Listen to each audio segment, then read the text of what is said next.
If your flowers are turning yellow, dropping buds, or slowly dying, the problem may not be underwatering.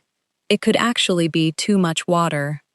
Today we are uncovering 7 warning signs that you are overwatering your flowers, how to confirm the problem, and most importantly, how to save your plants before it is too late.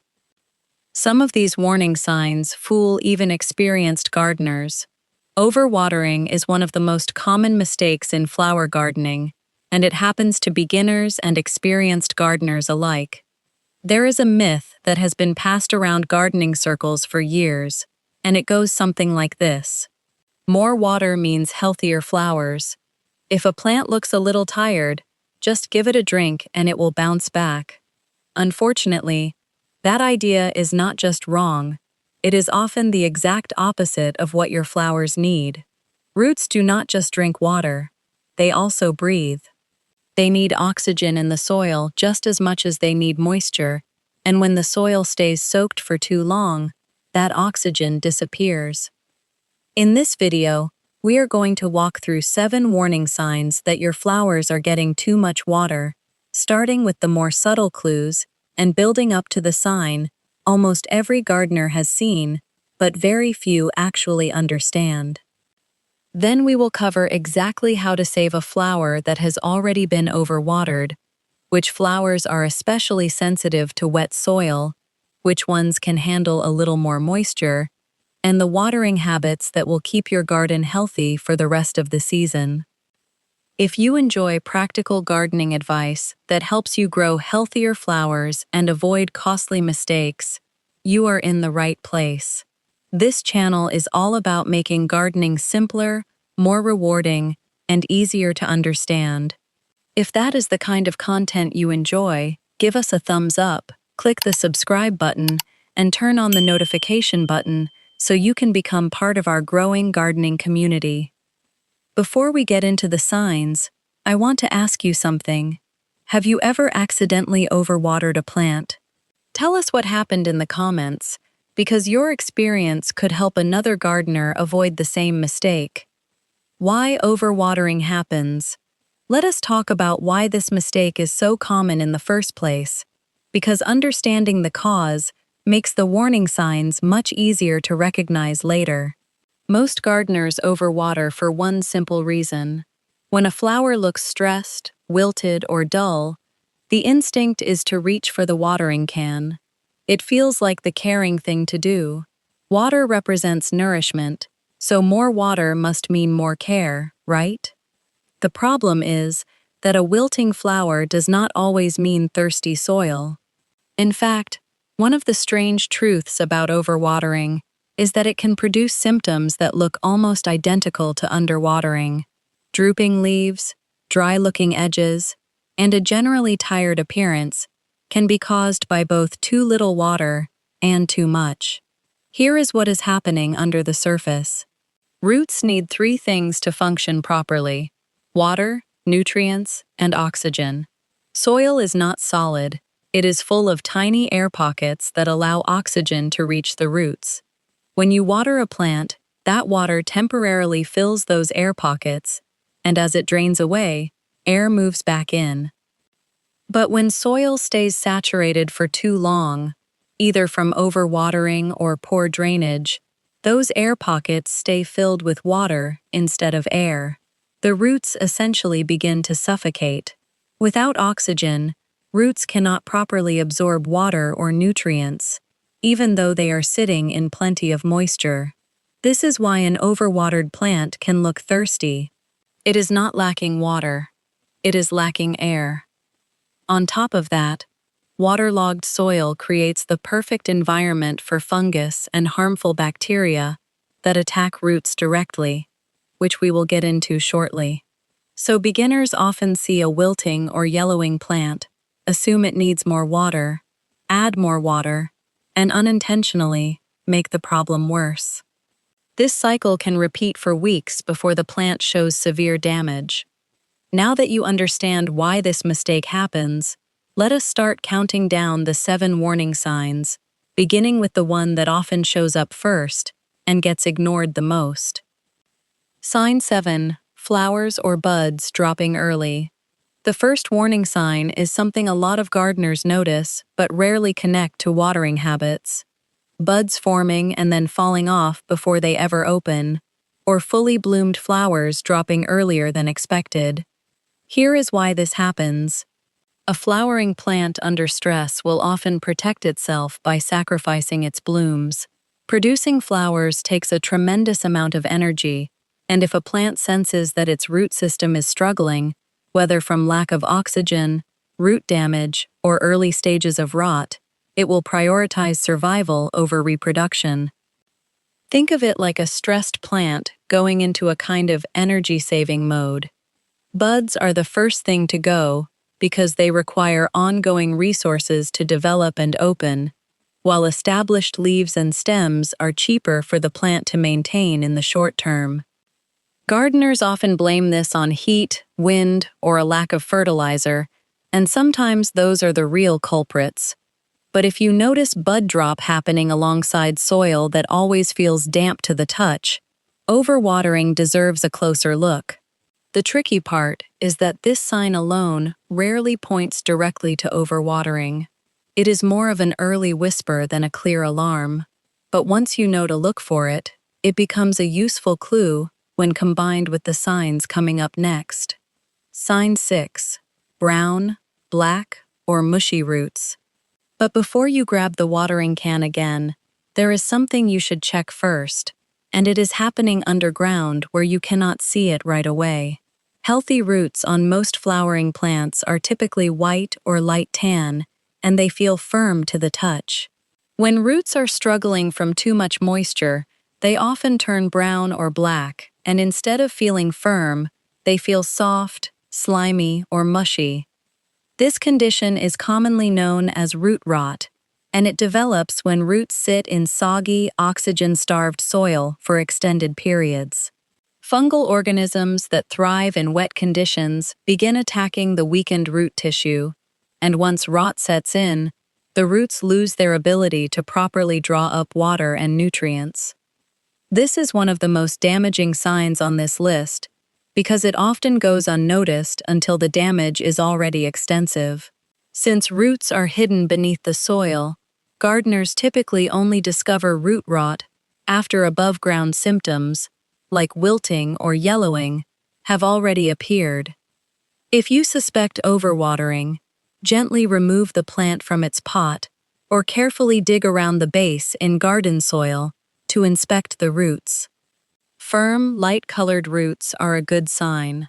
Dark, mushy, foul-smelling roots mean it is time to take action, which we will cover in detail later in this video. The next warning sign often appears long before gardeners realize there is a problem, and it shows up in a place most people do not think to check. Sign 5. Mold, fungus, or gnats. If you have ever noticed a white fuzzy substance on top of your soil, a dusty gray coating on leaves, green film along the surface of a container, or tiny flies hovering around your flower pots, these are all signals pointing toward excess moisture. Let us break these down individually, because each one tells a slightly different story. White mold on the soil surface usually forms when the top layer of soil stays consistently damp, giving fungal spores the moist environment they need to multiply. Powdery mildew, that dusty gray or white coating you sometimes see on leaves, thrives in conditions with high humidity and poor air circulation, which often go hand in hand with overwatered plants growing too close together or sitting in trapped moisture. Green algae forming on the soil surface or along the inside rim of a container is a very direct sign that the soil is staying wet for far too long between waterings. Algae simply cannot establish itself in soil that dries out normally. And then there are fungus gnats, those small dark flies that seem to appear out of nowhere around houseplants and container flowers. Fungus gnats lay their eggs in moist soil, and their larvae feed on organic matter and fungus within that wet environment. A gnat infestation is almost always a sign that the soil is staying wetter than it should. Most people think this symptom means one thing, but the real cause is completely different. Many gardeners assume gnats or mold are simply a pest or cleanliness problem, when in reality, the moisture level in the soil is the root cause. Treating the pests without correcting the watering habit means the problem will keep coming back. Sign 4. Soil that never dries. This next sign is one of the easiest to check, and yet it is one of the most overlooked, because most gardeners are watering on a fixed schedule instead of actually checking the soil. Healthy soil for the vast majority of flowering plants should go through a cycle of being moist, after watering, and then drying out, at least in the top couple of inches, before the next watering. When soil stays constantly wet or soggy, no matter how much time has passed, that is a clear indication that you are watering more often than your plant actually needs. The simplest way to check this is something called the finger test. Push your finger about 2 inches into the soil, roughly to your first or second knuckle depending on the plant. If it feels damp at that depth, hold off on watering. If it feels dry, it is time to water. For gardeners who want something more precise, an inexpensive soil moisture meter can take the guesswork out entirely. These simple tools have a probe you insert into the soil and a readout that tells you whether conditions are dry, moist, or wet, which is especially helpful for container gardens and hanging baskets, where moisture levels can be harder to judge just by looking at the surface. It is also worth mentioning that drainage plays a huge role here.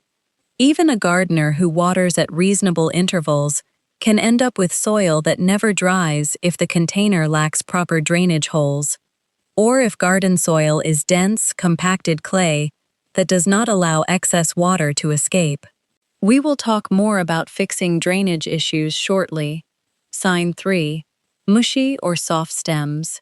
As we get closer to the most recognizable signs on this list, the symptoms start becoming a lot more visible and a lot more urgent. A healthy flower stem should feel firm and sturdy when you gently squeeze it between your fingers. When stems begin to feel soft, mushy, or almost hollow near the base, that is a sign that stem rot has set in, which is essentially root rot that has progressed upward into the plant. You may also notice a dark discoloration at the base of the stem, sometimes accompanied by an unpleasant, sour smell. This is one of the more serious signs on our list, because once rot reaches the stem, the plant's ability to transport water and nutrients throughout its structure becomes severely compromised. The moment you notice soft or mushy stems, quick action matters. This is not a sign to wait out. In the recovery section coming up, we will cover exactly what to do, including when it makes sense to trim away damaged sections entirely to save the healthier parts of the plant. Sign 2. Wilting even after watering. Here is one of the most confusing signs for gardeners, and it is exactly why overwatering gets misdiagnosed so often. Your flower looks wilted and droopy, so naturally you water it. But instead of perking back up like you would expect, it stays wilted, or it even looks worse. This is the moment where so many gardeners make the situation worse without realizing it, because the instinct is to assume the plant simply needs even more water. In reality, damaged roots from prolonged overwatering can no longer absorb water efficiently, even when plenty of moisture is available in the soil. The plant is wilting not from thirst, but because its root system physically cannot do its job anymore.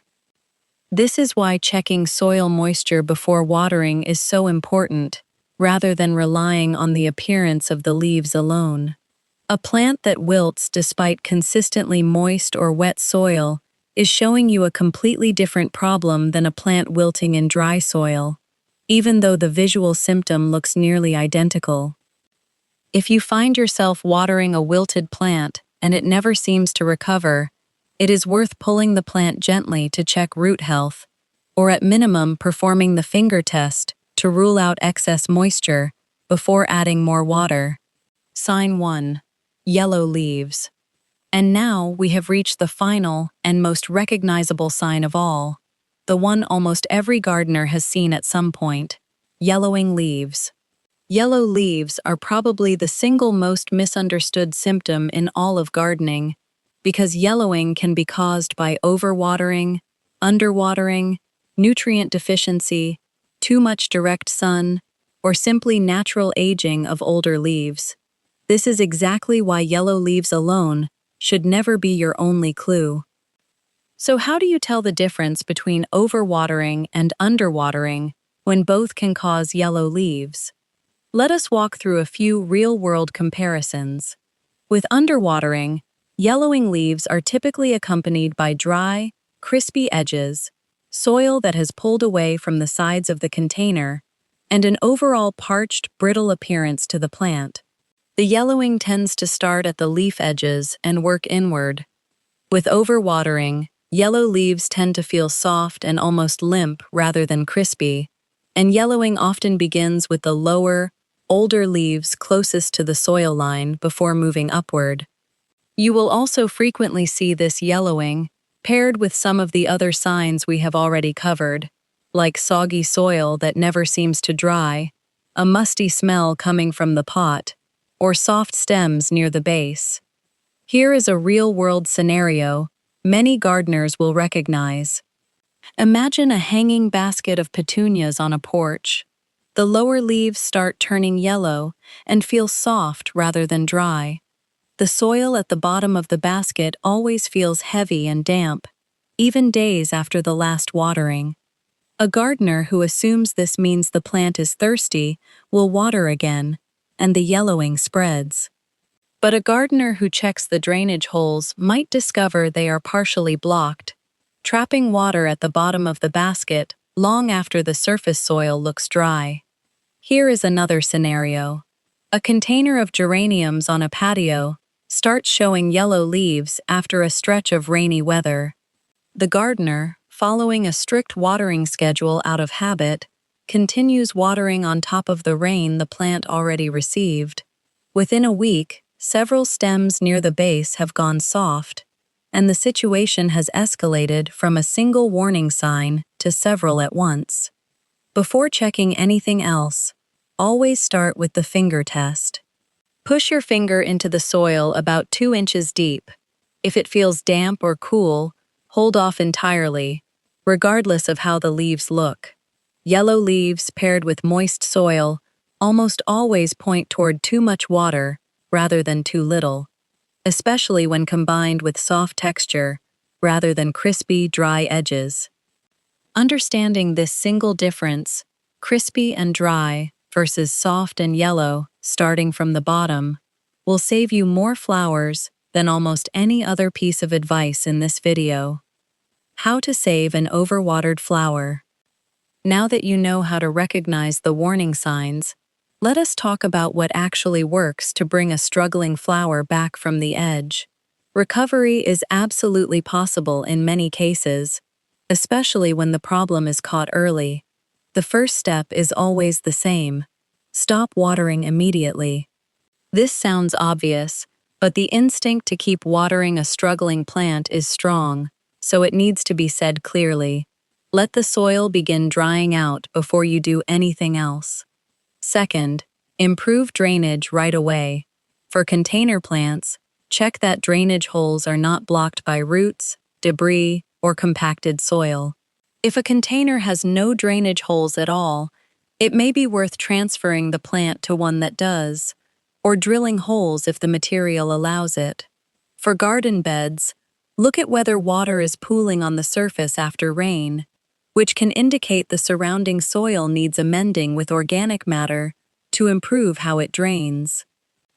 Third, inspect the roots. Gently remove the plant from its container, or carefully dig around the base in the garden and take a look at the root system. Firm and light-colored roots are a good sign that recovery is likely. Dark, mushy, or foul-smelling roots need to be addressed directly. Fourth, remove damaged roots if necessary. Using clean, sharp scissors or pruning shears, trim away any roots that are clearly black, mushy, or rotten, cutting back to healthy, firm tissue. This may feel drastic, but removing dead material prevents rot from spreading to the parts of the root system that are still functioning. Fifth, repot when appropriate. If a significant portion of the root system had to be removed, or if the current soil is heavily saturated and slow to drain, repotting into fresh, well-draining potting mix gives the plant a clean start. Choose a mix formulated for flowering plants, and avoid packing the soil too tightly, since loose soil allows better airflow to the roots. Sixth, improve airflow around the plant. Good air circulation helps the soil surface dry more evenly and reduces the humid conditions that mold, mildew, and fungus gnats need to thrive. This might mean spacing container plants further apart, trimming back overly dense foliage, or simply relocating a plant to a spot with a bit more air movement. Seventh, resume watering only after the soil has dried to an appropriate level for that particular plant. Use the finger test consistently during recovery rather than returning to a fixed schedule, since a recovering root system may need extra time between waterings compared to a healthy one. Patience matters more than anything else during this process. A plant recovering from overwatering will not bounce back overnight, and pushing more water at it out of impatience is exactly the mistake that caused the problem in the first place. Some flowers may lose a few leaves or stems during recovery, and that is a normal part of the plant redirecting its energy toward healthier growth. Flowers that hate wet soil. Some flowers are simply more sensitive to excess moisture than others, and knowing which ones fall into this category can help you adjust your watering habits before problems even start. Lavender is one of the most well-known examples. Native to dry, rocky Mediterranean regions, lavender performs best in soil that drains quickly and dries out completely between waterings. Wet soil is one of the fastest ways to lose a lavender plant to root rot. Petunias, especially in hanging baskets and containers, are also prone to problems in consistently wet soil. Their compact root systems are quick to suffer when drainage is poor, which is why blocked or insufficient drainage holes are such a common issue for basket-grown petunias. Zinnias prefer soil that dries out somewhat between waterings, and they are particularly prone to fungal issues like powdery mildew when grown in consistently damp, humid conditions with poor airflow. Coneflowers, often grown for their resilience and low-maintenance reputation, actually struggle significantly in poorly drained, soggy garden beds, despite tolerating drought quite well once established. Geraniums are another flower that performs far better on the drier side. Their thick, somewhat succulent-like stems store moisture efficiently, which means they need less frequent watering than many gardeners assume, and overwatering is one of the most common reasons geraniums fail in containers. Salvia rounds out this group, generally preferring well-drained soil and being notably susceptible to root rot when left in consistently wet conditions, particularly in heavier clay soils that do not drain quickly. For all of these flowers, the guiding principle is the same: well-drained soil, appropriate container drainage, and watering based on actual soil moisture rather than a fixed calendar schedule will keep them thriving. Flowers that tolerate moist soil. On the other end of the spectrum, some flowers have adapted to naturally wetter conditions and can handle more consistent moisture than most garden flowers. Astilbe is a shade-loving perennial that naturally thrives in consistently moist, humus-rich soil, making it a great choice for garden areas that tend to stay damp, like spots near downspouts or low-lying beds.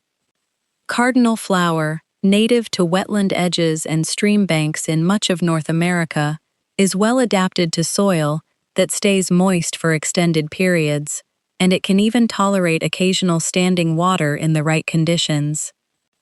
Japanese iris is another flower that has adapted to consistently moist, even boggy soil conditions, which is why it is frequently planted near ponds or in low areas of the garden that other flowers would struggle in.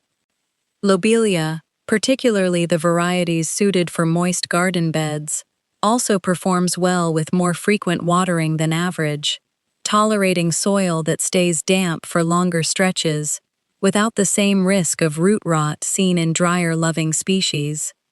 That said, it is important to clarify something here. Tolerating moisture does not mean thriving in constantly waterlogged, oxygen-starved soil. Even these moisture-loving flowers still need soil that allows some air movement to the roots. There is a meaningful difference between consistently moist and permanently soggy, and even the most water-tolerant flowers on this list can develop root rot if drainage is completely absent. Best watering practices. Now that you understand the warning signs and know which flowers are more sensitive to moisture, let us put it all together with some practical habits that will help you avoid overwatering going forward. Timing matters more than most gardeners realize. Morning watering is generally considered ideal for most flowering plants, since it gives the soil surface and any moisture on the foliage time to dry out over the course of the day, reducing the risk of fungal issues that thrive in prolonged dampness. Evening watering is not necessarily wrong, but it does carry a slightly higher risk, especially in humid climates, because moisture sitting on leaves and soil overnight creates the exact conditions that mold and mildew prefer. If evening watering is your only option due to your schedule, try to water at the soil level rather than overhead to minimize moisture sitting on the foliage. Containers and garden beds behave very differently when it comes to watering needs. Containers typically dry out faster than in-ground garden beds because they hold a smaller volume of soil and are more exposed to air and sun on all sides.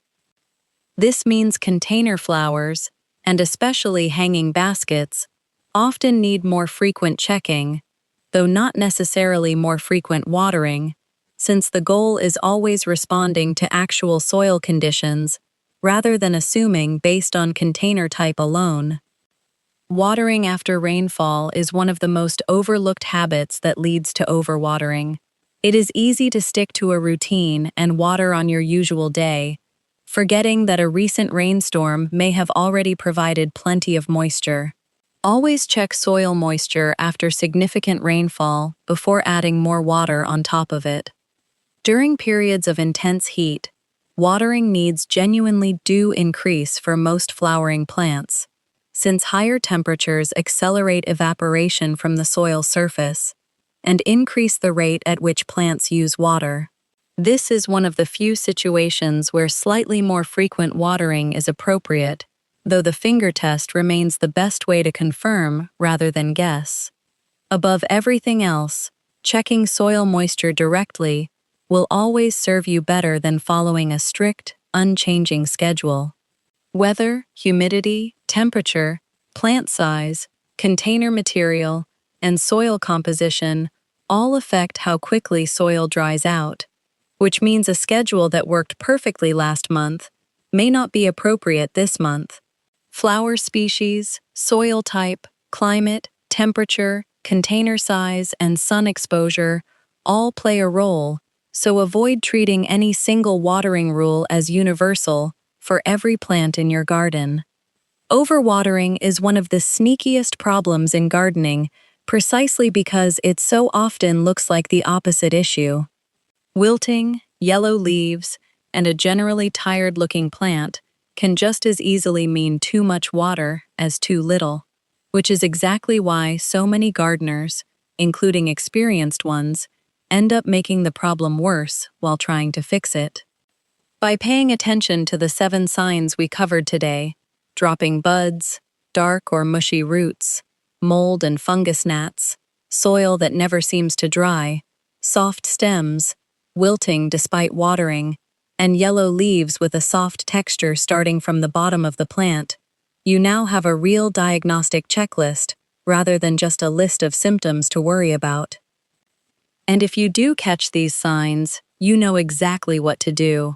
Stop watering, fix the drainage, check the roots, trim away damage, repot if needed, improve airflow, and be patient as the plant recovers. If this video helped you understand your flowers a little better, do us a favor and leave a comment letting us know which sign surprised you the most. And if you have not already, subscribe so you do not miss the next video in this series. Now that you know how to avoid overwatering, the next step is learning exactly when and how much to water different flowers for stronger blooms all season long.